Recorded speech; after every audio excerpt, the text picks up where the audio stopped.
जो लोग बोलते हैं कि लालू यादव क्या किया है, तो कई तरह के न्याय होता है जिसमें सामाजिक न्याय सर्वोपरि रहता है। उस चीज में लोगों को जो लालू यादव करने का काम किया है, उनका चंद पंक्तियां जो हम आपको सुनाना चाहेंगे कि जब वंचित मजदूर शोषित का चीख सुनाई देता था, अगड़ा पिछड़ा का भेदभाव चरम पे दिखाई देता था, जब उच्च जाति कहे जाने वाले निज जाति को सताया करते थे, तुम नीचे बैठने लायक हो, ये लात मार बतलाते थे। अंधकार था जब चहूं और कहीं रोशनी नहीं दिखता था, दलितों के बहन बेटियों का सरेआम इज्जत लुटता था, फिर वह धन्य धरा फुलवरिया का जहां लालू जैसा वीर जना। ये ऊंच नीच मिटाने को शेरनी ने एक यही जना, इकट्ठा कर सब समाज को लालू आए सरकार में, फिर कौन है अगड़ा कौन पिछड़ा, सब एक सा इस दरबार में। रोटी तो कमा लेते ही तुम, कदकाठी कितनी अच्छी है, रोटी के साथ इज्जत दी उसने। कहानी ये सच्ची है, जानोगे पहले की हकीकत तुम खुद बेचैन हो जाओगे, सब कुछ रख दो अगर सामने, यार तुम लालू के फैन हो जाओगे। नीतीश कुमार के गढ़ में लालू प्रसाद यादव गरजते हैं और कहते हैं कि हम सबको मिलके हर हाल में तेजस्वी यादव को सीएम बनाना होगा। तो जनता के बीच है और जनता से ही जानेंगे क्या लग रहा है, लालू यादव अपने बेटे को सीएम बना पाएंगे?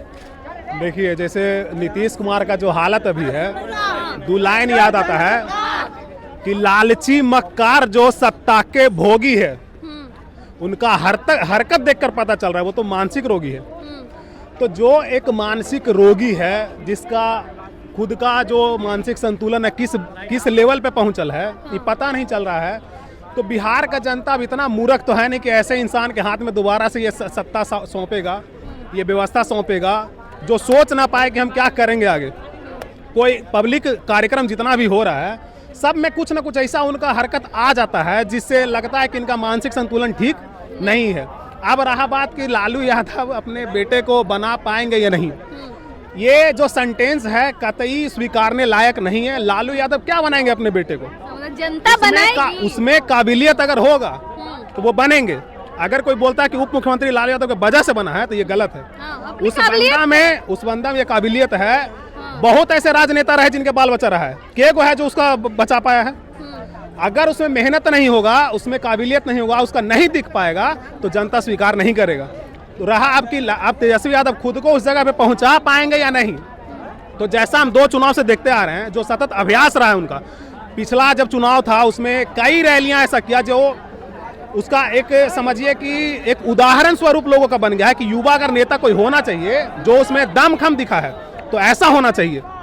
तो वो उस चीज को साबित करने में अभी तक सफल रहे हैं। लेकिन 60 और 90 के दशक को याद दिलाया जाता है, जंगल राज की बातें की जाती है, लालू यादव के राज। जंगल राज के जवाब में तो हम इतना ही बोलेंगे कि 1990 था, जब ढंग से कैमरा का भी आविष्कार नहीं हुआ था, यहाँ पे लोगों के पास में मोबाइल फोन नहीं था, बावजूद इसके वहाँ पे जो घटनाएं होती थी उसको कहीं न कहीं जो सरकार थी वहाँ पे उस चीज को करती थी। आप बता रहे हैं अभी के टाइम पे, तो 1990 और अभी के टाइम पे अगर देखा जाए तो रोड की सुविधाएं बढ़ गई है, इलेक्ट्रिसिटी बढ़ गई है।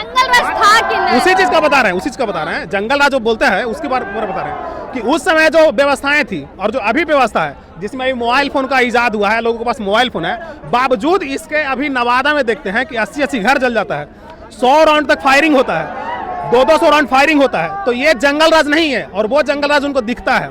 और जो लोग बोलते हैं कि लालू यादव क्या किया है, तो कई तरह के न्याय होता है जिसमें सामाजिक न्याय सर्वोपरि रहता है। उस चीज में लोगों को जो लालू यादव करने का काम किया है, उनका चंद पंक्तियां जो हम आपको सुनाना चाहेंगे कि जब वंचित मजदूर शोषित का चीख सुनाई देता था, अगड़ा पिछड़ा का भेदभाव चरम पे दिखाई देता था, जब उच्च जाति कहे जाने वाले निज जाति को सताया करते थे, तुम नीचे बैठने लायक हो, ये लात मार बतलाते थे। अंधकार था जब चहूं और कहीं रोशनी नहीं दिखता था, दलितों के बहन बेटियों का सरेआम इज्जत लुटता था, फिर वह धन्य धरा फुलवरिया का जहां लालू जैसा वीर जना। ये ऊंच नीच मिटाने को शेरनी ने एक यही जना, इकट्ठा कर सब समाज को लालू आए सरकार में, फिर कौन है अगड़ा कौन पिछड़ा, सब एक सा इस दरबार में। रोटी तो कमा लेते ही तुम, कदकाठी कितनी अच्छी है, रोटी के साथ इज्जत दी उसने। कहानी ये सच्ची है, जानोगे पहले की हकीकत तुम खुद बेचैन हो जाओगे, सब कुछ रख दो अगर सामने, यार तुम लालू के फैन हो जाओगे। हाँ, तुम कुछ भी कह सकते हो, तुमको कहने का अधिकार दिलाया है, पर जो संविधान में अम्बेडकर जी ने लिखा था, हकीकत में लालू जी ने बिहार में लागू करवाया, तो वो ये थे, ये करने का काम किए थे। अब रहा बात की और चीजें हैं, जैसे लोग कहता है कि सामाजिक न्याय का बात तो कर लिए, लेकिन चारा घोटाला जैसा चीज पर उनका आरोप लगता है। बार बार ये उंगली हाँ, उठती तो उन लोगों को केवल एक ही नाम क्यों दिखता है? टोटल अगर नामजद देखें तो 200 नाम है जो उसमें नामजद है। है। एक आर के जगन्नाथ मिश्र का नाम। जगन्नाथ मिश्रा, शुरुआत अगर हम देखें जंगल इसका क्या बोलते हैं चारा घोटाला का, तो 1980 के दशक में हुआ, जिस समय के मुख्यमंत्री जगन्नाथ मिश्रा जी थे।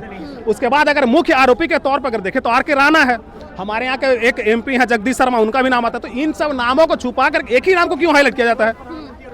एक एपी दुराई उस समय इन्वेस्टिगेशन ऑफिसर थे, उन्होंने एक बुक लॉन्च किया है जिसमें अभी रिसेंटली ट्वीट किया उन्होंने कि जब चारा घोटाला का इन्वेस्टिगेशन हो रहा था तो जो सामंती सोच के ऑफिसर्स उस समय रहे हैं वो लालू यादव को केस में नाम को गलत तरीके से ड्राफ्ट करके केस को आगे दिखाया गया है। जो चार्जशीट हुआ है गलत तरीके से इनका नाम को डिफेम करने के लिए और किया। हम नहीं बोल रहे हैं, एपी दुराई नाम सुन ले, आपके जो भी देख रहे हैं आपके माध्यम से, एपी दुराई बार बार बोल रहे हैं, एपी दुराई नाम वो सर्च करें जाके, उसका ट्वीट, उसका क्या बयान रहा है, वो इन्वेस्टिगेशन का टीम रहा है, पूर्व डीजीपी रहे हैं, तो उनका जो बयान रहा है उस चीज को देखे, उसके बाद वो खुद तय करे। जनता बिहार का मूर्ख नहीं है, वो इस चीज को खुद देखे, खुद तय करे। कोई बोलेगा हम मान लेंगे, कोई बोलेगा कि हम चोर हैं, बोलने से हम मान लेंगे, लेकिन इतना ज्यादा मीडिया का प्रभाव रहा है कि उनको बदनाम करने में, अभी तक में बदनाम करने में वो सफल रहा है। और अभी ऐसा हालत हो गया है कि उनका नाम को वो करने के लिए लोग कितना भी कुछ बोलता है, बस एक नाम लेकर आते हैं कि जंगल राज और चारा घोटाला। तो हम फिर से कह रहे हैं, एपी दुराई इन्वेस्टिगेशन टीम का एक हिस्सा थे, उस ऑफिसर का जो ट्वीट रहा है, उनका बयान रहा है, वो चीज को आप देखिए, उसके बाद आप खुद आकलन कीजिए कि कौन क्या है। नहीं को हर बार उनके पिताजी का कार्यकाल दिखाया जाता है, तो चुनाव पे असर पड़ेगा इसका? देखिए, जो असर पड़ना था ये दूगो पिछला चुनाव में पड़ गया। अब जो रहा, अब तेजस्वी का चेहरा सामने आया है। पहले हाँ उठा कि फील्ड में उतना नहीं उतरे थे, लेकिन अगर अभी के टाइम पे अगर देखेंगे तो तेजस्वी किसी के मदद का मोहताज नहीं रहा है। जो अब है बंदा में खुद है। लेकिन कहा जाता है कि राजा का बेटा राजा नहीं बनेगा। तेजस्वी जो है बोल रहे हैं भैया, चांदी के चम्मच लेके पैदा बहुत लोग हुआ है, खुद को साबित कितना कर पाया है वो उसका गलती है। लालू यादव उनके पिताजी हैं, उसका उपलब्धि है, देखना वो गलतियों करा कुछ है। वो अगर साबित नहीं कर पाता है, जनता के बीच नहीं जा पाता है, तो आप उसको नकार दीजिए। लेकिन अगर आपके हर चीज पे खर्रा उतर रहा है, फिर आपको कहाँ कमी रह रहा है? अगर वो खर्रा उतर रहा है हर चीज पे, तो हम क्यों उसको नकारेंगे? अगर बंदा रहता कि यहाँ काम नहीं कर रहा है, चांदी का चम्मच, अरे भैया चांदी के चम्मच तू कहने पैदा ले लिया? कोई अगर बोलता है कि चांदी का चम्मच, भाई वो सौभाग्यशाली है कि लालू यादव का बेटा है। तुम में वो नहीं रहा, तुमको कोई मना किया था? तुम बनो लालू यादव, उसके बाद तुम्हारा बेटा बनेगा, उसको सौभाग्यशाली होगा वो। तो केवल किसी का नाम खराब करने के लिए कुछ भी बोलने से नहीं होता है। जिसको जो बोलना है बाकी आकर के हमारे तो सामने बोले। चलिए, चुनाव भी नजदीक है, इसी साल बिहार में विधानसभा चुनाव होने वाला है। आपने सुना क्या कुछ राय है जनता का? बाकी आप अपनी राय कमेंट बॉक्स में जरूर दें। धन्यवाद।